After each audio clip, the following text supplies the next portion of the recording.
Vous l'avez vu dans le titre et ce n'est pas un clickbait, Apple est coloré ces derniers temps. Que voulez-vous? On a des iPhones colorés, on a des iPads colorés, on a même des iMac colorés. Et aujourd'hui, les rumeurs s'alignent pour dire qu'on devrait avoir un MacBook Air coloré. Du coup, vous l'avez compris, on parle de ça aujourd'hui. Mais avant d'aller dans le vif du sujet, pensez à vous abonner pour m'aider à continuer sur YouTube. Je vois que vous êtes plus de 80% à regarder mes vidéos sans l'avoir fait, alors je compte sur vous. Merci d'avance. Le plus difficile quand on est une marque high-tech qui fait des produits premium, c'est de réussir à clarifier nos gammes, clarifier un peu nos produits. Je ne vais pas citer de marque et je ne vais pas pointer du doigt qui que ce soit, mais c'est vrai qu'il y a beaucoup de constructeurs qui font des produits qui s'appellent BX4000, Rayon laser BX4000 et qui, malgré cette appellation qu'on peut qualifier de barbare, souhaitent toucher le grand public. Apple a, avec ces noms, toujours essayé de simplifier la compréhension de leur positionnement de chacun de leurs produits, comme par exemple si je vous demande quel est le meilleur smartphone entre l'iPhone 12 et l'iPhone 12 Pro, vous connaissez la réponse. Et si je vous demande quel est le meilleur ordinateur portable entre le MacBook Air et le MacBook Pro, c'est évident pour vous. Mais le souci qu'Apple connaît actuellement a commencé il y a un an. Ils avaient annoncé dans la WWDC de 2020 qu'ils souhaitaient quitter les processeurs Intel pour passer à leur propre puce maison, les puces M1. Maintenant, en magasin, lorsqu'on hésite entre un MacBook Air et un MacBook Pro, ça devient beaucoup plus difficile de faire un choix. Clairement, avant, lorsqu'il était sous Intel, on savait qu'on allait prendre le plus puissant.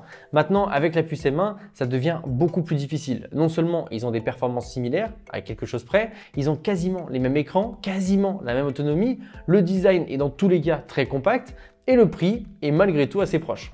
Du coup, à moins que vous soyez des fans de technologie et que vous regardez tous les tests d'André Martin, il ne sera pas toujours évident de faire le bon choix. Et ça, Apple l'a compris. Et je pense que le nouvel iMac a été un indice, voire même une confirmation sur le futur de notre MacBook Air. Je m'explique. Il y a quelques mois, quand on hésitait entre un iMac et un iMac Pro, on savait que l'iMac était destiné aux familles et aux entreprises qui n'avaient pas forcément besoin d'avoir de grosses performances. Et le Pro, lui, était destiné aux professionnels qui avaient besoin de beaucoup de ressources. Pour les différencier d'un point de vue design, il fallait juste regarder les nuances de gris. Il y en a un qui était plus clair, l'autre plus foncé.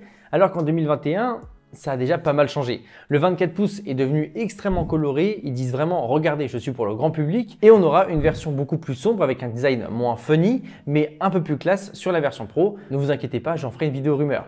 Mais pour revenir au MacBook Air, les rumeurs s'alignent pour dire qu'il y aura exactement le même système.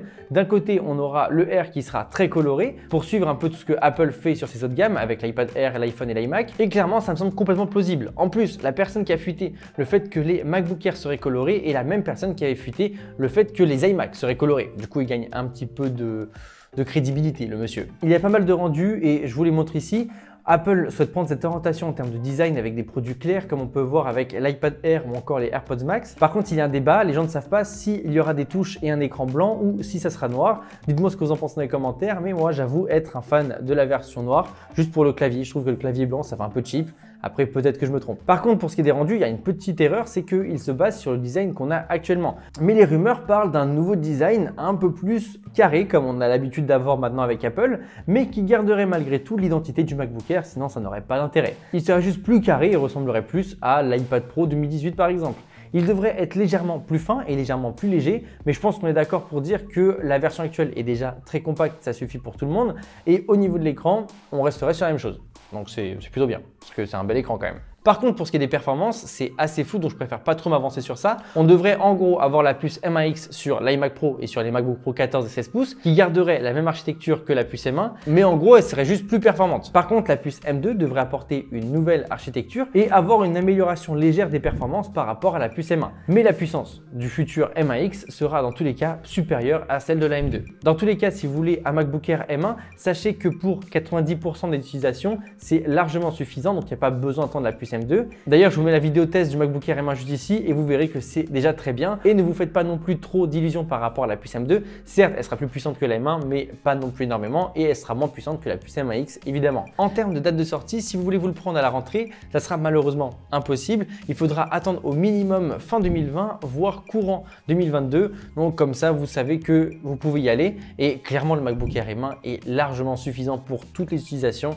Donc si vous voulez vous le prendre, il n'y a pas non plus besoin d'attendre le R. Par contre, pour ce qui est du 16 et du 14 pouces qui ne devrait plus trop tarder, vous pouvez compter sur moi pour vous faire une vidéo sur la keynote qui devrait arriver en juin et vous expliquer un petit peu quand est-ce qu'il devrait sortir, pourquoi, etc. Donc abonnez-vous. Bon, voilà les amis, vous savez tout ce qu'il faut savoir sur le futur MacBook Air. Dites-moi dans les commentaires votre ressenti, ce que vous en pensez, est-ce que vous pensez qu'il va être bien, etc. Bref, je veux absolument tout savoir, donc n'hésitez pas à partager ça avec moi. En tout cas, ce qui est sûr, c'est que moi, j'ai clairement hâte d'avoir plus d'informations sur cet ordinateur-là et de vous faire d'autres vidéos parce que je pense qu'il va être pas mal. Moi, je vous dis à très bientôt. Salut à tous, c'était André Martin.